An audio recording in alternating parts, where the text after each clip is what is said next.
I thought life in our tiny one-bedroom apartment was simple, predictable. 2 years of comfort, routine, and quiet evenings. Until she said it. My friend might need to stay with us for a while. Suddenly, my home felt smaller, my peace shattered, and I realized that sometimes love and friendship collide in ways you never see coming. And just like that, my life was about to spiral into chaos I wasn't prepared for. The apartment was tiny, 1 bedroom tiny. Most people would probably call it cramped, claustrophobic even. But for 2 years, it had been ours, and somehow it had felt like home. I had lived there with her, my girlfriend, and over time, we had learned the subtle choreography of coexisting in such close quarters. She was Romanian, confident, warm, and unpredictable. I was methodical, cautious, preferring routine and order. Together, we balanced each other, or at least I thought we did. Mornings were my favorite. She would wake first, quietly slip to the kitchen, and start the coffee. The smell would drift into the bedroom, pulling me from sleep. And I'd watch her move through the space with this effortless grace that always left me in awe. I'd sit up in bed, groggy but content, just listening to the hum of her presence. Our apartment reflected our life together. The living room had a slightly sagging sofa, a coffee table perpetually covered with books, mugs, and the occasional candle. Photos of trips we had taken, postcards pinned with care, and little trinkets filled every shelf and corner. Each item told a story. A memory preserved. Evenings were quiet, comfortable. We would watch movies, occasionally arguing over which film to pick, but laughter always followed. Sometimes we cooked together, experimenting with new dishes or recreating old favorites. The space was tight, sure, but it created a closeness that bigger apartments often lacked. It was intimate, almost cocoon-like. Yet, despite this comfort, there was always a faint tension beneath the surface. Sharing a small space for years had its costs. Minor annoyances could escalate into arguments.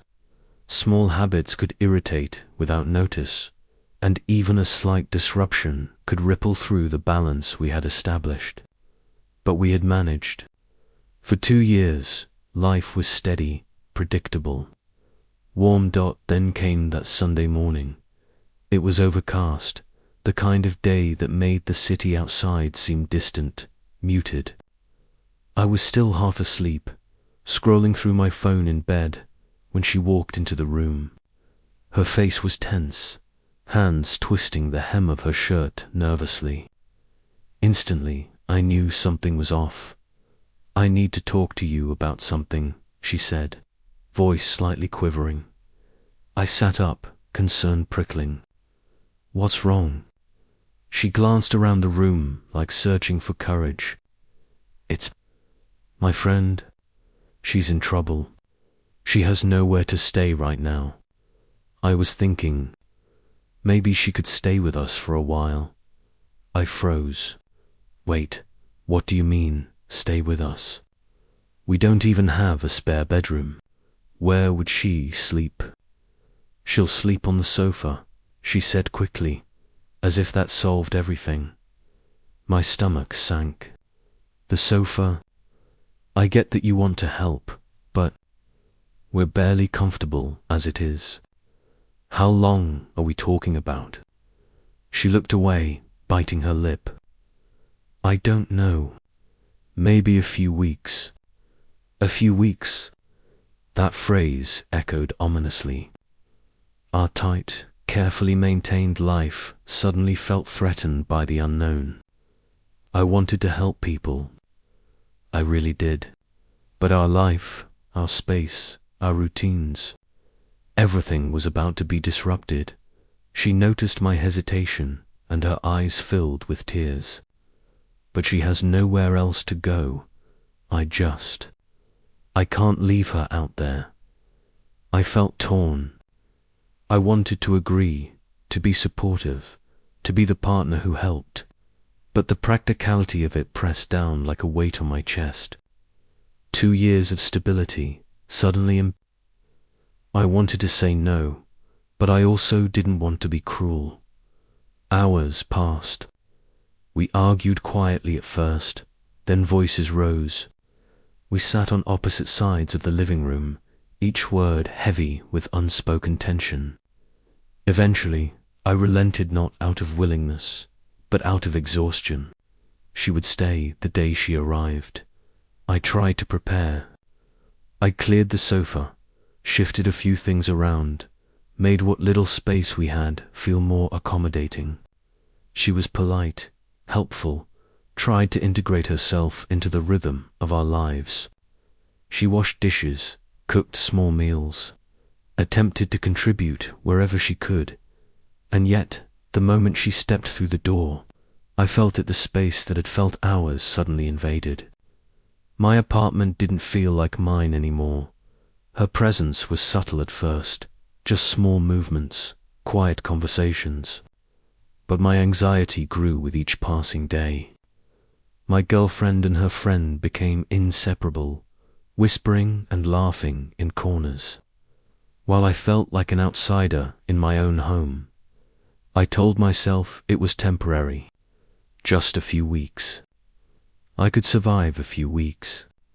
But as the days stretched into a month, the cracks in our life began to show. Every interaction felt like a negotiation. Every evening brought a new tension. Every laugh between them a reminder that our previous equilibrium had shifted. I began noticing the signs, the side glances, the subtle dismissiveness, the way my girlfriend sometimes sided with her in minor disagreements. My apartment had become a stage, and I was merely an observer in the life I had built. Every night I lay awake, staring at the ceiling, wondering how things had spiraled so quickly.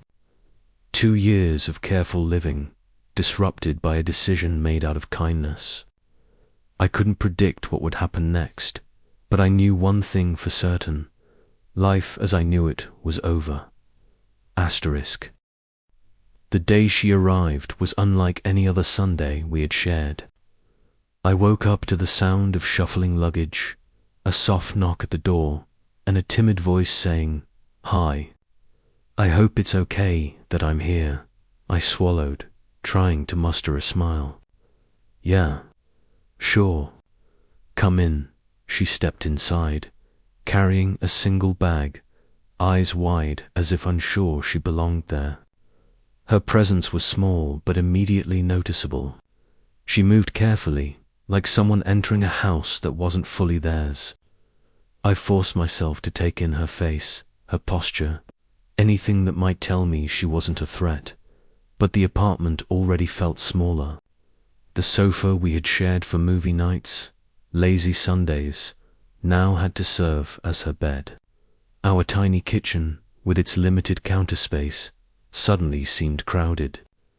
Every inch of space became a reminder that our private world was now shared with a stranger.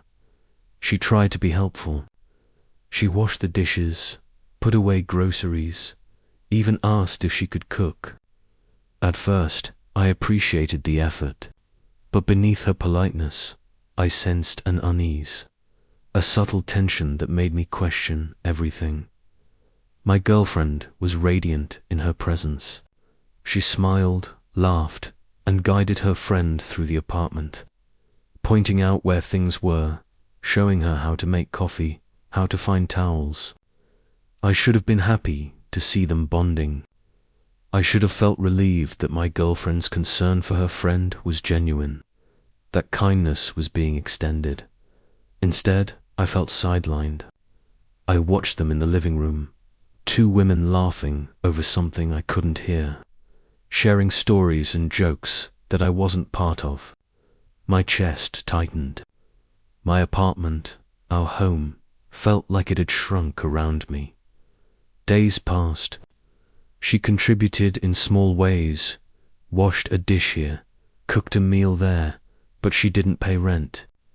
She didn't bring groceries unless prompted. She didn't contribute to bills.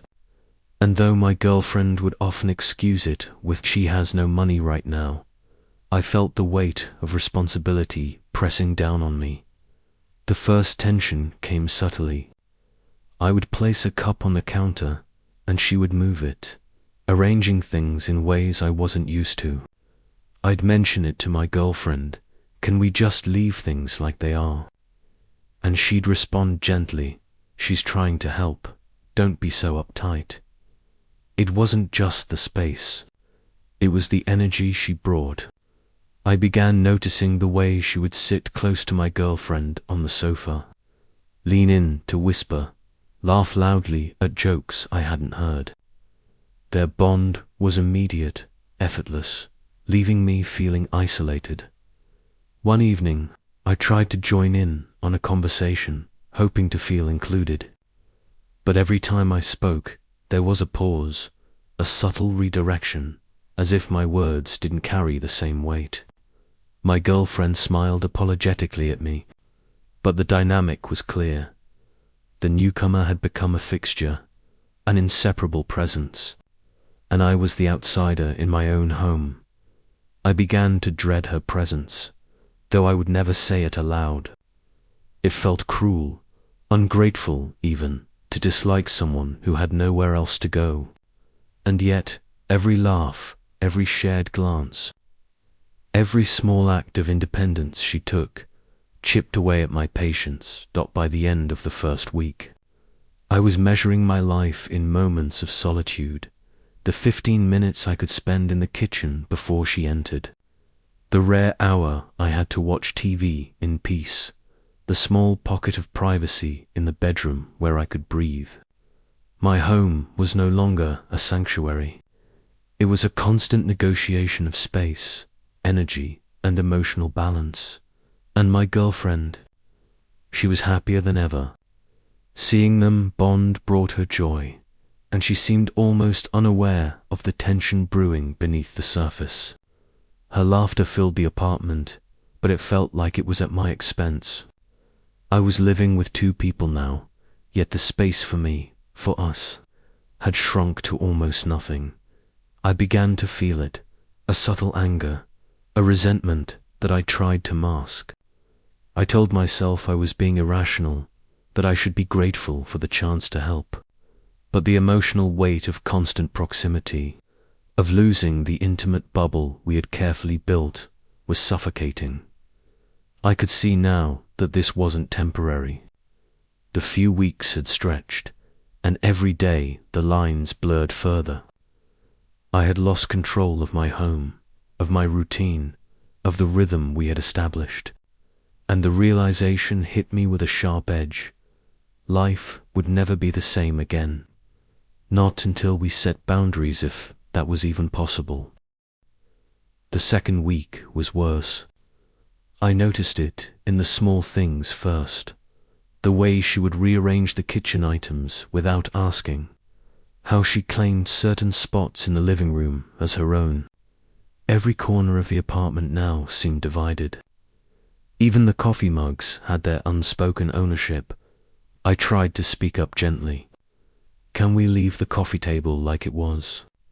I said one morning, gesturing to the stack of magazines she had moved. "Oh, sorry," she said with a bright smile. "I was just trying to make it look nice." I nodded, forcing calm, but inside, irritation bubbled. It wasn't just the physical space. It was the subtle shift in the emotional landscape of the apartment. I felt like a guest in my own home. The laughter. God, the laughter. My girlfriend and her friend would sit together on the sofa for hours, whispering, giggling, sharing inside jokes. I tried to join once or twice, but their smiles never reached me. I felt invisible, a shadow in the room where life continued around me, and yet I couldn't say anything. My girlfriend had insisted, "She has nowhere else." "Just try to be patient." But patience was wearing thin. Every day felt like walking a tightrope. One misstep, and an argument could erupt. I started noticing the little things that made my blood boil. The way she would stretch her legs on the sofa, encroaching on my space. The way my girlfriend's tone changed when she spoke to her, softer, warmer, almost deferential. The way decisions that used to be ours alone, what to eat, what movie to watch, suddenly included her input, her opinions, her whims by midweek.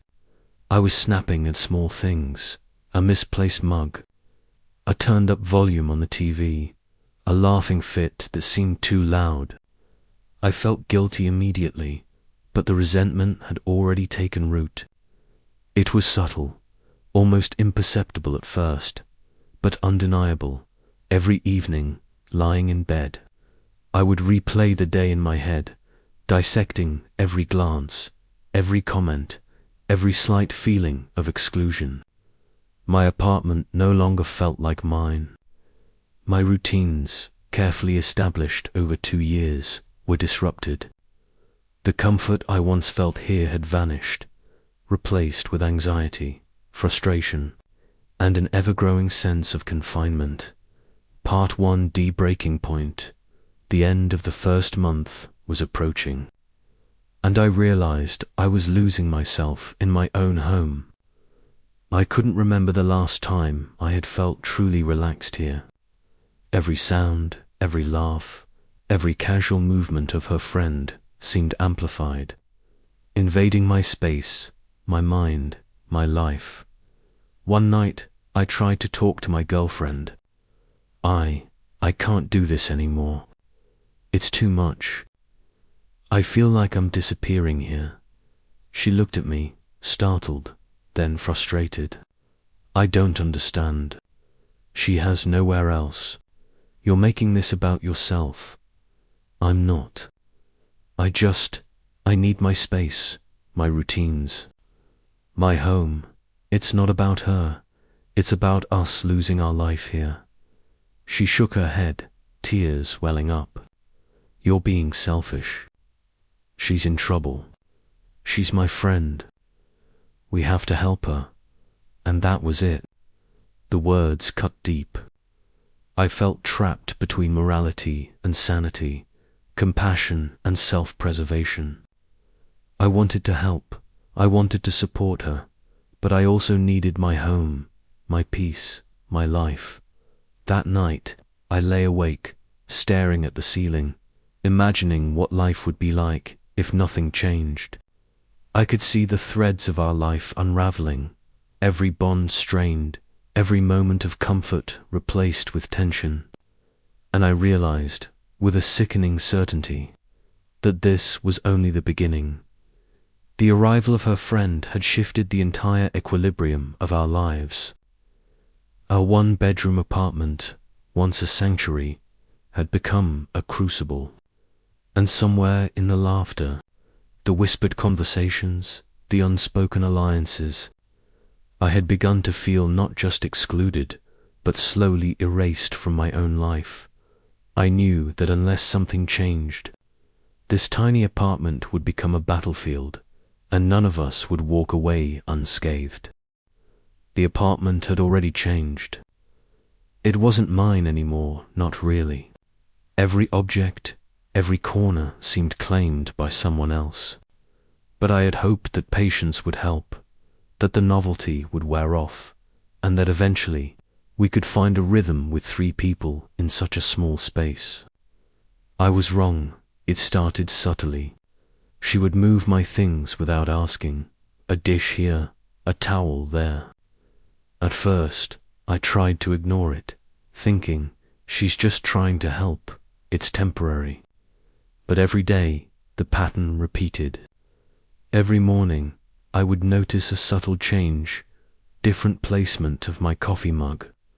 A cookbook shifted, a chair slightly moved. Small things, but multiplied across every inch of our tiny apartment. They became unbearable. My girlfriend, blissfully unaware of my growing irritation, encouraged it. "She's just trying to settle in," she'd say with a smile. "Be patient." But patience was draining me. I could feel my own space, my routines slowly eroding. One night, I came home early from work. I had been looking forward to a quiet hour, a break from the tension, a moment of solitude. But the apartment was alive to alive. Laughter, the clatter of dishes, whispered conversations in the kitchen. I stepped in, and they both looked up. Their smiles hit me like a wall. Not malicious, not deliberate, just exclusionary. I was a shadow in the room, a ghost watching life continue around me without my participation. I tried to speak casually. "Hey, I'll just take a shower first." But even that felt intrusive. The shower had become a negotiation, a shared commodity. There was no longer a space I could claim without consideration for the other two. My apartment, my routines, my personal life had been subsumed by a new hierarchy I hadn't consented to. The first argument came a few days later. "Can you not move my dishes?" I asked, trying to keep my voice calm. "Oh, sorry. I thought you wouldn't mind," she said, smiling nervously. I clenched my fists internally. It's not about minding. It's about respect. I don't like my things being moved without asking. My girlfriend looked at me, startled, then defensive. "She's just trying to help. Don't make a big deal out of it." I'm not. I'm trying to keep some order. I need some control over my own home. And that was the start of it. The first crack. The moment where polite tolerance gave way to frustration. After that, small arguments became daily. Misplaced items, who was using what was cooked, what was clean. Every minor interaction carried tension. I noticed the subtle dynamics forming between the two women. They whispered, shared glances, laughed about things I didn't understand. I could see the closeness they were forming, the private world inside my apartment where I wasn't welcome. It wasn't intentional. I reminded myself it was friendship, but that didn't lessen the sting. I started avoiding spaces in my own apartment. I would retreat to the bedroom to read, to write, to be alone. But the bedroom had become a sanctuary I couldn't fully enjoy because the anxiety followed me. I could hear them talking through the thin walls, the laughter seeping in. There was no escape from their presence. One night, I tried again to communicate my feelings to my girlfriend.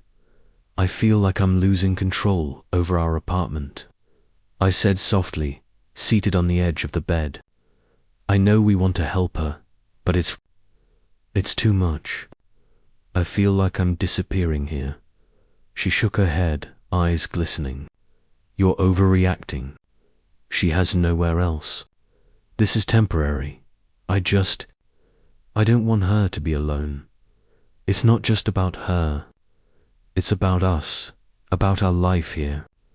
I can't live like this. I can't sleep, can't relax, can't even think without this tension pressing down." Her sigh filled the room. "I know you're stressed, but you have to understand her situation. You have to be kind." Kindness. That word echoed in my mind as I lay awake that night, staring at the ceiling, my heart racing. I was being kind. Did it feel like cruelty? I could feel resentment growing in me, an unwelcome guest that I could neither ignore nor fully acknowledge. Days blurred together. The tension permeated every moment. Morning coffee routines, evenings in the living room, shared meals. I became hyper-aware of every glance, every tone, every laugh. My own girlfriend seemed oblivious, caught up in the joy of helping her friend. I felt increasingly irrelevant, isolated, and powerless. Work became a refuge, but only temporarily. Every evening returning home reminded me of the situation I could not escape. I began counting minutes in solitude, small stolen moments of privacy in a world that had once been hours alone. And each day the thought grew stronger. This could not continue. Something had to give. By the second week of her stay, the apartment had transformed into a battlefield of subtle tensions. The space, once cozy, now felt oppressive. Every morning, I woke up with a sense of dread, wondering what tiny disruption awaited me that day. Breakfast had become a ritual of negotiation. Who would use the kitchen first? How much counter space could each person claim? Even making coffee became a coordinated maneuver, as if the aroma itself had become a contested territory. She would hum cheerfully, my girlfriend guiding her through the small routines, and I would feel myself shrink into a corner of my own home. I started noticing small patterns that gnawed at me daily. She would linger in the living room, sprawled comfortably on the sofa, while my girlfriend sat close by, laughing at stories I wasn't part of. I could see my own presence fading from the apartment's rhythm. I tried to participate, to engage. "Do you want to watch a movie later?" I asked one evening, hoping to reclaim some semblance of our old routines. But they were already laughing over a joke from earlier, already absorbed in each other. My question was met with a distracted sure. "Whatever you want," said with a smile that felt like a polite brush dash off dot. It hurt. It hurt more than I expected. I began counting moments of silence as small victories. An empty corner of the apartment, a few minutes alone on the sofa, these became precious commodities. I felt constantly on edge, hyper-aware of every movement, every glance, every whisper. Even chores became points of friction. She would do small tasks, and my girlfriend would praise her, seemingly unaware that I had maintained these routines for years. I felt invisible, unappreciated, as if the very foundation of my life had been rearranged without my consent. The laughter, once comforting, now grated on my nerves. They would share inside jokes that I couldn't access, whisper about things I didn't understand, leaving me outside their circle. Every time they spoke in their native Romanian, I felt further alienated. I wasn't just sharing space. I was sharing an emotional landscape where I had no influence, no foothold, no voice. I began retreating further into myself. I spent hours in the bedroom, pretending to read, when in reality I was staring at the wall, counting seconds until I could escape the overwhelming presence of two people in my home. Even that wasn't enough. The apartment was small, the walls thin. I could hear every laugh, every whisper, every clatter of dishes. The strain seeped into my thoughts, my sleep, my mood. I snapped at small things, things I would have ignored before. A misplaced mug, a volume slightly too high, a chair left out of place, these became unbearable provocations. Each incident escalated tension, and yet, every time I tried to speak up, my words were softened or ignored by my girlfriend. "She's just trying to help," she would say. "Don't be so critical." I was critical, yes, but it wasn't about me being picky. It was about boundaries, respect, the small rights to a life I had built, and those rights were being steadily eroded. Weeks passed. The novelty of having her there faded for my girlfriend, but not for me. Every day felt like survival, measuring my own breathing, timing my movements, avoiding interaction unless absolutely necessary. My mental energy was spent on negotiating the space, the routines, the invisible rules that now governed our lives. And then came the subtle manipulations I couldn't ignore. I noticed her doing things that seemed to provoke small disagreements, always retreating with a look of innocence. I noticed my girlfriend siding with her more often than not, even when I had a valid concern. The friendship they shared became a wedge, and I could feel it driving a gap between us that I couldn't close. I tried to remind myself to be compassionate, to see her as someone in need. But compassion has limits. Living in such close quarters, every small action amplified, every gesture scrutinized, I found my patience eroding. By the third week, even polite tolerance became unbearable. I was exhausted. Physically, mentally, emotionally. My home, my sanctuary, had turned into a pressure cooker. And I realized something terrifying. This wasn't a temporary inconvenience. This was my life now, at least until she moved out if she ever did. By the fourth week, I felt like a stranger in my own home.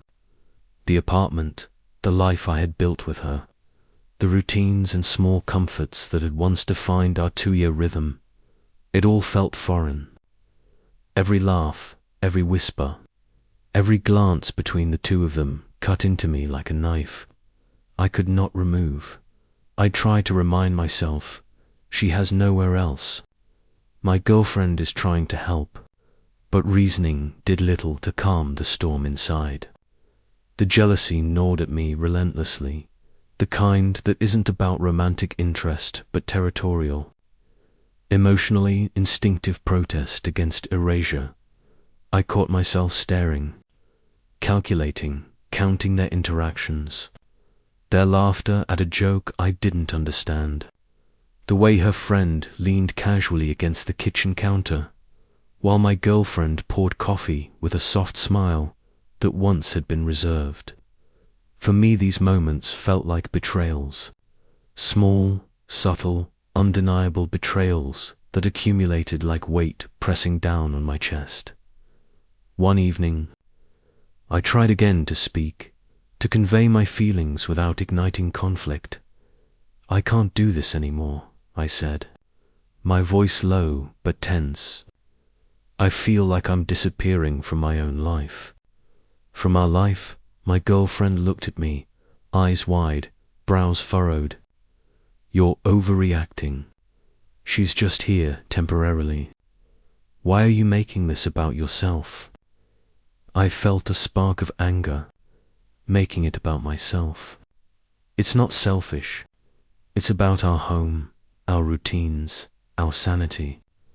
We built a life here, and now it's gone. She shook her head, tears brimming.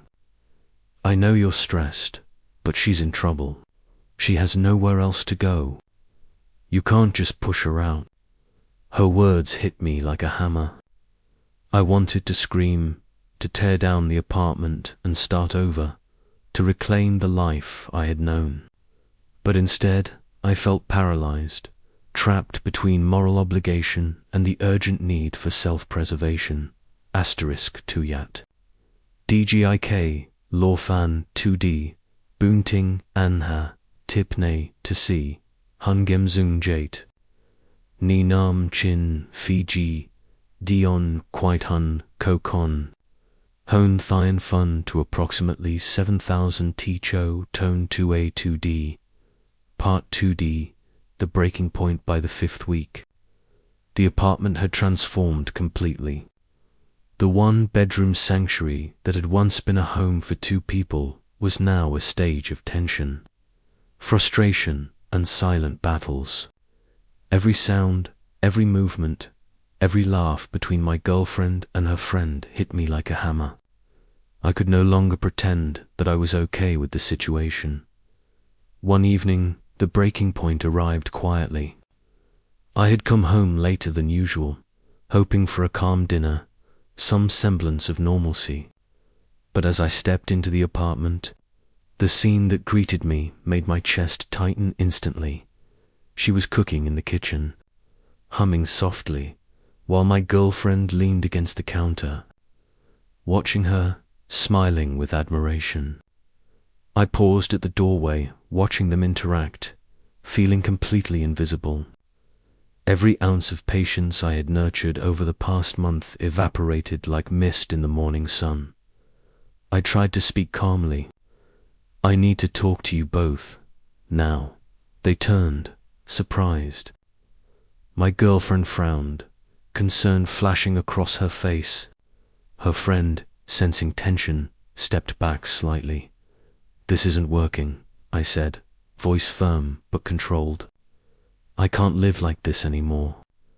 My home doesn't feel like mine. Our routines, our life, it's been replaced by this situation, and it's suffocating me." My girlfriend's eyes widened. "You're overreacting," she said, almost sharply. "She has nowhere else. We can't just—" "I don't care." I snapped, more than I intended. "I care about helping people, I really do. But this is my home. I have a right to feel safe here. I have a right to live without constant stress and exclusion. I can't do it anymore." The room went silent. Her friend's face was a mixture of fear and guilt, while my girlfriend looked torn, struggling between compassion and loyalty to me. I could see the realization dawn on them. The consequences of inaction had arrived. My patience, stretched thin over weeks of small tensions, had snapped. The apartment had become a crucible, and I was no longer willing to be a passive observer in my own life. "I'm not asking," I continued, trying to steady my voice. "You need to leave. I don't know how soon, but this can't continue. I've tried to be kind, I've tried to tolerate, but I'm done. You are not contributing, and I feel pushed out of my own home. This ends now." My girlfriend's face fell. "You can't just—" "I can," I interrupted, taking a deep breath. "I'm sorry. I don't want to hurt anyone, but I have to protect myself and protect what's ours. I need our space back. I need my life back." Her friend's eyes filled with tears, and she whispered something in Romanian. I didn't understand the words, but I understood the meaning. Fear, uncertainty, desperation. My heart twisted. I didn't want to hurt her. I truly didn't. But if I didn't act, I would lose myself entirely. The next few days were tense. Boundaries were set firmly. Conversations were honest and raw. My girlfriend struggled to reconcile her compassion for her friend with the need to respect our home. Arguments flared, emotions ran high, but slowly, the truth of our limits became undeniable. Her friend, reluctantly, began seeking alternative arrangements. We offered guidance, resources, advice, support without compromise of our home. It was difficult, heartbreaking even, but necessary. The delicate balance between kindness and self-preservation had to be drawn, and I had learned that boundaries were not just rules, they were lifelines. By the end of the week, she left.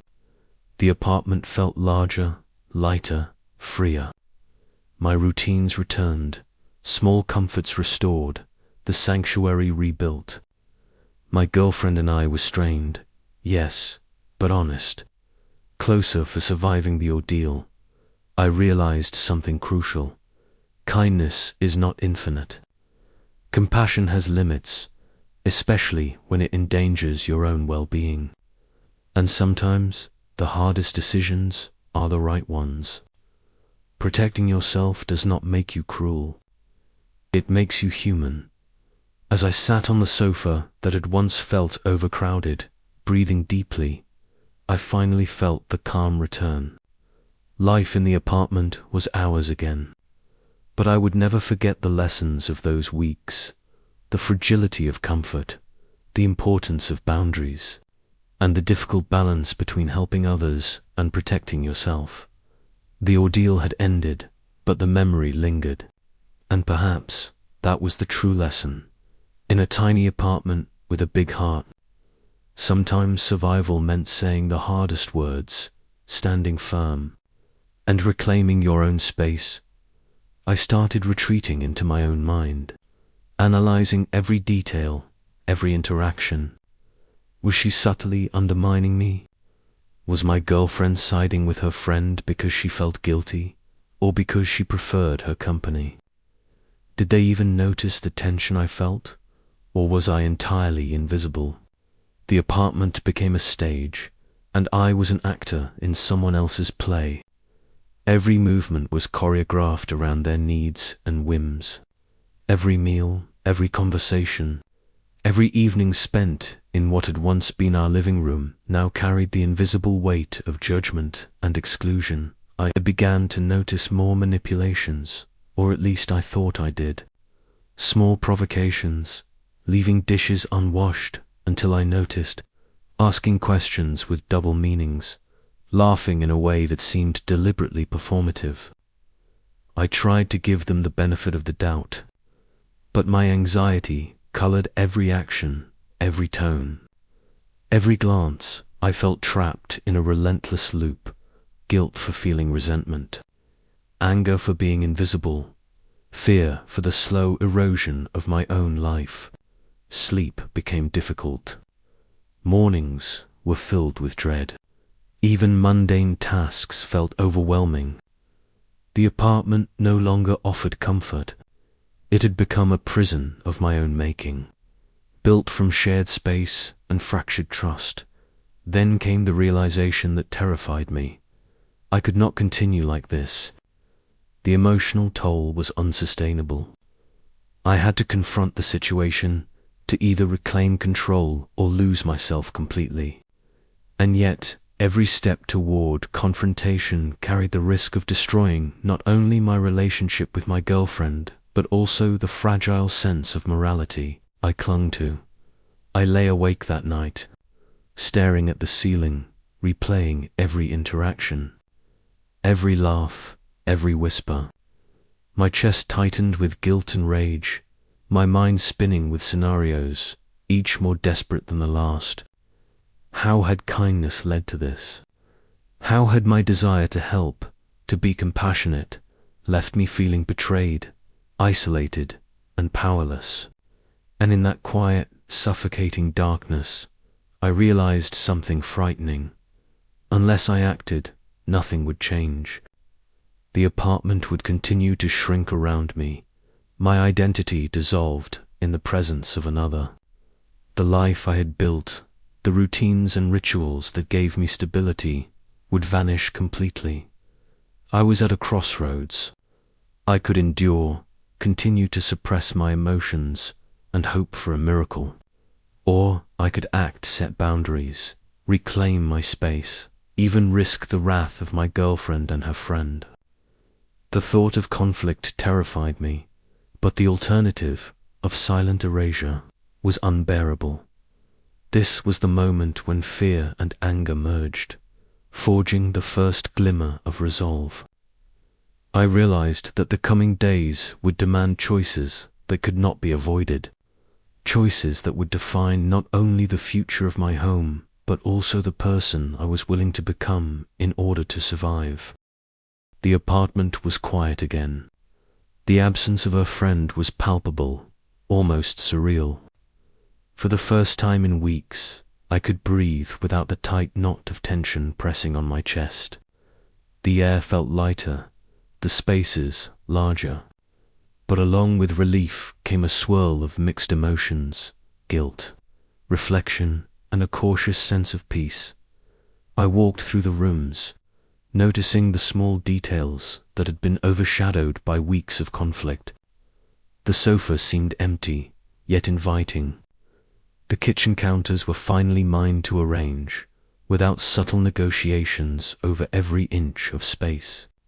The rituals I had taken for granted, morning coffee, reading in the living room, quiet evenings were restored, and with them, the feeling that this apartment truly belonged to us again.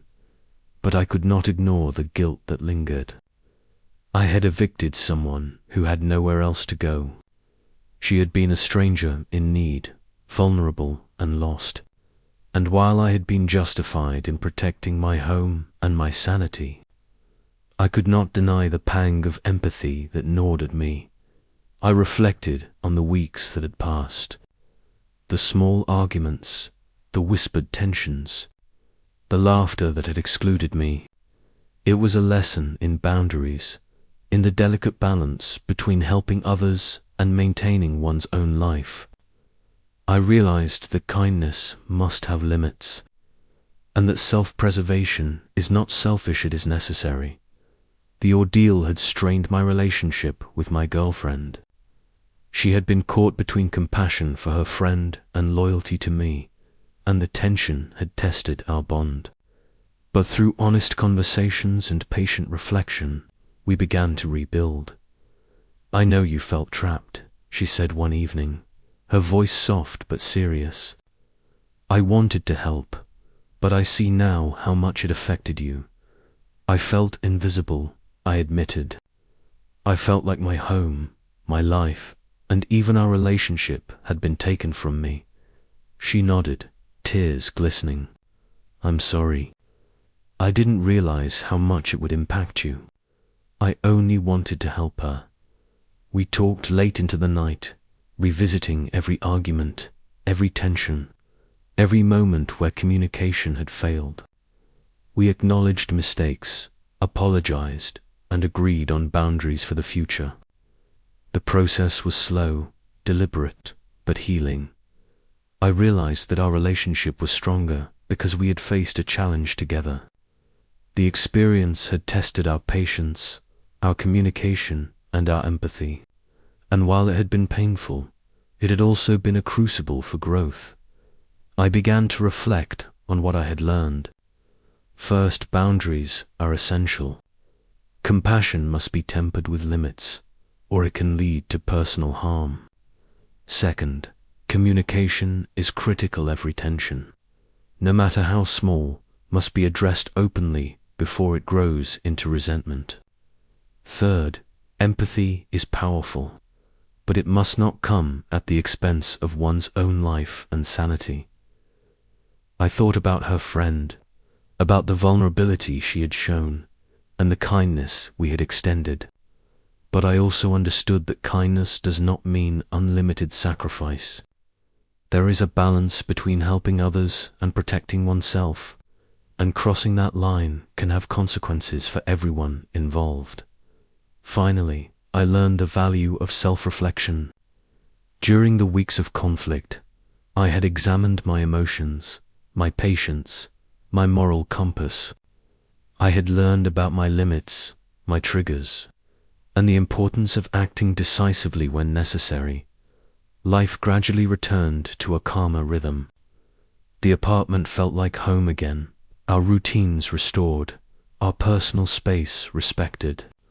My girlfriend and I found new ways to support each other, checking in about emotional boundaries, sharing concerns before they escalated. We remained compassionate, but with caution. We helped her friend find stable housing and a new path forward, providing guidance without sacrificing our own life. The lessons of the past weeks shaped the way we approached relationships, friendship, and personal space. Sitting on the sofa one evening, I took a deep breath, feeling the apartment settle around me. It was our home once more, not just in physical space, but in emotional energy. I realized that survival sometimes requires difficult choices, and that protecting oneself is not cruelty, it is an act of preservation. The laughter returned, but it was ours again. The apartment, once a stage of tension and conflict, had become a sanctuary once more. And in that quiet, restored space, I understood something fundamental. Kindness must have boundaries, love must have limits, and home must always remain a place of peace. As the apartment settled into quiet once more, I sat on the sofa, letting the weight of the past weeks finally lift. The tension, the arguments, The sleepless nights, all of it had brought clarity. I had learned that kindness is not limitless, and compassion must coexist with boundaries. Home is more than a place, is a sanctuary for the mind and heart. Protecting it, and protecting oneself, does not make you selfish. It makes you human. Through confrontation, patience, and reflection, my girlfriend and I had restored not only our living space, but also our relationship. The experience left scars. Yes, but also wisdom. I now understand that helping others is noble, but it should never come at the expense of your own stability. Boundaries are not walls to block compassion. They are the foundation upon which lasting empathy and healthy relationships are built. Looking back, I realize that the chaos and discomfort were necessary. They forced us to communicate, to act decisively, and to value the life and home we had created.